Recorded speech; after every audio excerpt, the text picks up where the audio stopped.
আজ আমি বানাবো একটা ফ্রুট চাটনি। তার জন্য আমি ফলগুলো কেটে নিলাম।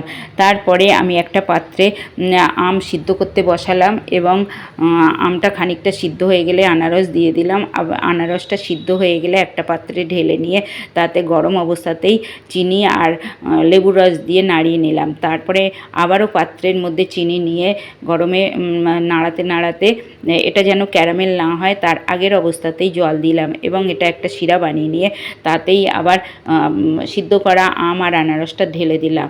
দিয়ে ভালো করে নাড়িয়ে নিয়ে ভালো করে ফুটে গেলে তাতে একটু স্বাদমতো নুন আর বিট নুন দিয়ে দিলাম।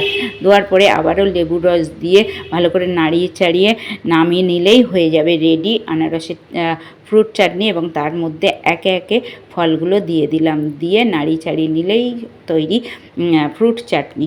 ভিডিওটা ভালো লাগলে একটা কমেন্ট করে পাশে থাকবেন প্লিজ।